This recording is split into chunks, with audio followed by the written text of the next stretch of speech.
হাতে সময় কম থাকলে আজকে রেসিপিটি দেখে নিতে পারেন। সময় যতটা কম থাকবে আর এইভাবে রেসিপিটা ট্রাই করার পর একবার নয় বারবার রান্না করে খাবেন। আসসালামু আলাইকুম এভরিওয়ান, রান্নার ক্যানভাসে নতুন আরো একটি রেসিপিতে সবাইকে ওয়েলকাম করছি। আজকে শেয়ার করব একদম হাতে কম যদি সময় থাকে ঝটপট কিভাবে গরু মাংস রান্না করতে পারবেন তার একটি রেসিপি। চলুন তাহলে কথা না বাড়িয়ে মূল রেসিপিতে ফিরে যাই। এখানে আমি নিয়ে নিয়েছি 3 কেজি গরু মাংস।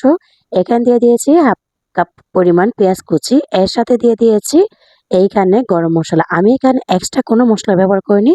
ঘরোয়া মসলা দিয়ে আজকে তরকারিটা রান্না করে দেখাবো।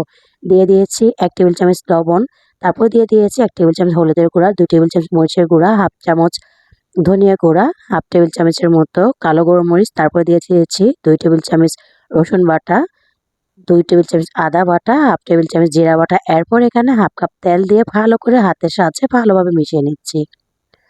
এইভাবে করে একবার মাংস রান্না করে দেখবেন বারবার খেতে ইচ্ছে করবে। আমি সবসময় প্রায় টাইমে এইভাবে এই মাংসটা রান্না করে দেখি। এখানে ভালো করে মাখিয়ে নিয়ে হাতে যেই মশলাটা লেগেছিল না, সেই মশলাটা একটু পানি দিয়ে এইখানে আমি কষাতে বসিয়ে দিয়েছি।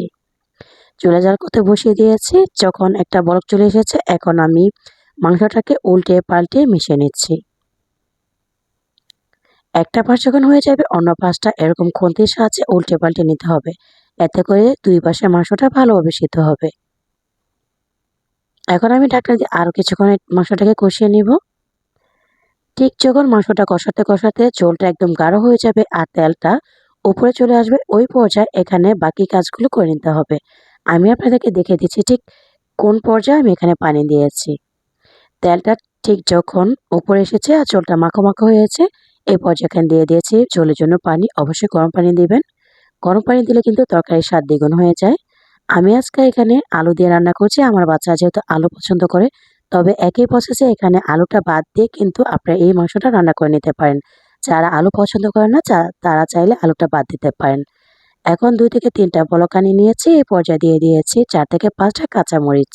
যারা কাঁচামরিচের ফ্লেভার মাংসতে পছন্দ করে না তারা চাইলে এটা স্কিপ করতে পারেন। আমার কাছে পার্সোনালি গরু মাংসতে কাঁচামরিচের ফ্লেভারটা খুব বেশি ভালো লাগে।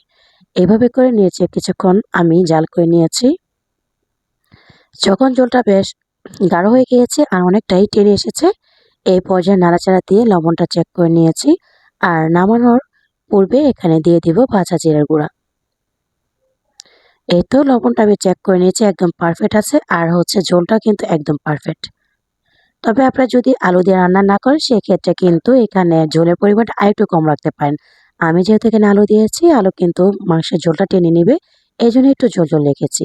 তো আমি এখানে ভাজা জিরা গুঁড়া দিয়ে এখন আমি মাংসটাকে নামিয়ে নিয়েছি। দেখলেন তো, খুব ঝটপট আর খুব সাধারণভাবে কিন্তু এই মাংসটা রান্না করে নেওয়া যায়। আসছে ঈদে কিন্তু এইভাবে ঝটপট এই গরু মাংসটা রান্না করে নিতে পারেন। আজকের রেসিপি কেমন লেগেছে চাইলে ছোট্ট একটি কমেন্ট করে জানাতে ভুলবেন না। আর আজকের রেসিপি ভালো লাগলে ভিডিওতে লাইক দিয়ে চ্যানেলটি সাবস্ক্রাইব করে অনুরোধ জানিয়ে আজকের মতো এখানে বিদায় নিচ্ছি। ভালো থাকবেন সবাই, সুস্থ থাকবেন। আল্লাহ হাফেজ। আসসালামু আলাইকুম।